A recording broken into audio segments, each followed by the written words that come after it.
games. No, I don't wanna play no games. No, I don't wanna hear your promises. You do you and I'll do me. That's just the way it is. Boom. Booyah! Yes, in a good mood today yet again.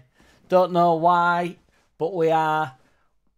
You know what we are. We're in, we're on, we're over. We're in, we're on, we're over here. But not quite yet. I'm going to do a quick shout out to Michael Pearson for the super chat. Shout out to Michael Pearson. Good lad. He's always commenting on the videos. Much appreciated. Each member will be getting a shout out for the next however long it takes me. I think there's 20 or whatever I said the other day. So don't worry, you'll all have to tune in and you'll get your shout-outs. And if you want one off Big Mad Angry Gav, you've got to ask.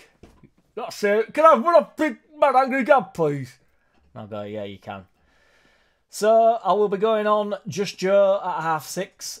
Actually, that's not true. I will have been on Just Joe at 6:30. I'm going to upload this at 7:30 so that it doesn't collide with him. Because I want to briefly touch on what we're going to talk about. Even though I'm going to talk about this in the future. Before we do that, you know what time it is. Clout Chasers here. Follow me on Twitter. Get that badger. In and on and over here. He's in, he's on, he's over. I bet you all thought I was going to forget to do it. I nearly did forget to do it. I didn't forget. We're in, we're on, we're over. Badger's in. I will have been on in the future to me, but in the past to you, I will have been on Just Joe at 6:30. It's currently 3:30, but I'm going to upload this at 7:30 because I want to briefly mention what we're mentioning on Just Joe's show, but I don't want to talk about what we're talking about on Just Joe's show before Just Joe's show because I don't want to get in the way of Just Joe's show when he's come up with the idea to talk about this. But I just thought I would reflect on what I've probably said on the Just Joe show. We're in, we're on, we're over, we're away. Shout out to Just Joe. I don't know if I've said it enough. He's a good man.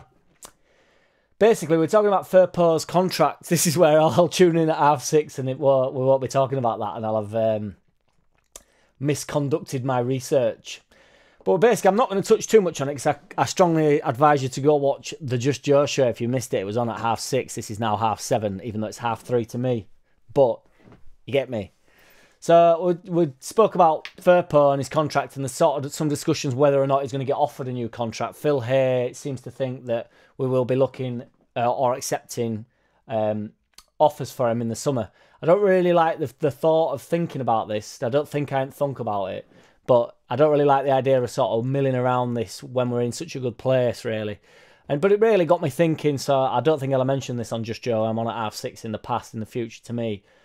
But it got me thinking about everybody, really. Ultimately, are all the players potentially looking for a way out? If we don't go up, Ampadu's been brilliant, so he's put himself in window, hasn't he? If we don't go up, what does he do? I agree, just Joe, I was just saying the other day that he's found a home here. I agree with that. I think Ampadu's the type of player that possibly would stay, but they're here for the promotion, aren't they? Somerville, Ampadu, Rutter, Nonto. I mean, I think Nonto might go regardless, but Rodon, you know, so Firpo's not really the thought process, is it? Kamara might be the type that maybe stay. Dan James would maybe stay. Bamford would stay. Joseph would maybe stay. You know, so there's like, you know, there's stuff, but there's going to be people moving around, like looking. There are going to be people at this time of the year, certainly agents and stuff, getting in the way, having a look at where and which we can move. But hopefully that will have all be covered in 3 hours to me and in 1 hour ago to you. Quick shit vid. We can stay top for weeks. So it's literally not till like 23rd of April or something when Leicester play their game in hand, which is absolutely shitting, innit? So we can literally, I mean, there might be like a time where they play a double game or whatever and we fall behind. But ultimately we can be top for ages, which is where I'm living, boy. So yeah, it could be in beast mode. And particularly, obviously, if they drop a result in that time, we'll legitimately be top with no games in hand. It's like, come on! Christensen, get out of it. Get rid of that fucking big idiot, big fat tank.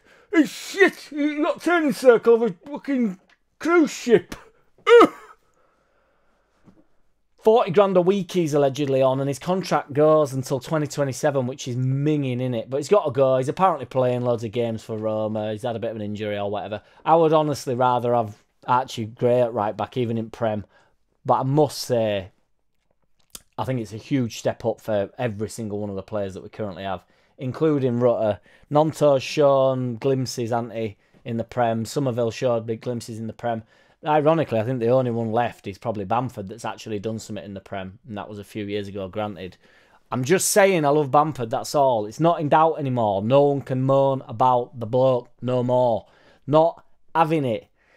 Also been some shit talk with my friend about Phillips coming back, so obviously it's really not going well for him. And would you take him back? For me, I'd get right behind it if he came back, but I'm not too fussed for it. I don't really want to bring the old chicks back. All the loanies can go. Some people hold resentment towards Phillips for going to Man City. I'm not on that gravy train, but I get it to some extent. But I don't begrudge him that move. But the loanies, they just jumped ship, didn't they, when it went a bit tits up. Archie Gray's 18th birthday, so happy birthday, big lad. And not that you watch these. I'm sure it'll be hookers and snow all out, no doubt. So the hookers and snow all night, no doubt. So I would imagine he's going relatively easy. Although he's got youth on his side, so just fucking get out there, lad. Get some fucking get some slippers in. And then I just want to say, Bielsa's done the rounds again. I'm not sure if this is an old interview. I've seen a clip of it. It's always a bit difficult with him because you don't know the translation and stuff. So there's a few different translations. But this is basically, from my limited English, never mind whatever language he speaks. Argentine, do they speak? Somebody tell me what they speak. I don't know. But he don't speak English. I don't know if you've noticed. He don't speak English. I know what bueno means. It means fucking banging. Get up, my boy. That's what bueno means. I'm aware of what it means, and I'm gonna leave it open so that everybody thinks that I don't know what it means, because I don't want to protest of too much. Bielsa's comments, though, I must simply state, that was the intention. I still felt loved and respected even when we were in a negative phase. What I received from you Leeds supporters is so much more than I deserve. I don't think I'm worthy of the recognition you are giving me, because what I did at Leeds, I was paid for. My years in Leeds were amazing. I would have given it all to end it in a better way. Well, I can't think of a better way to end my quick shit vid than I feel like I've gone into dictionary corner, poetry corner, and just said what my man Bielsa said. Love it. Follow me on Twitter, on Just Joe, an hour ago, 3 hours to me. Peace. Boom. JackCity, bitch. JackCity.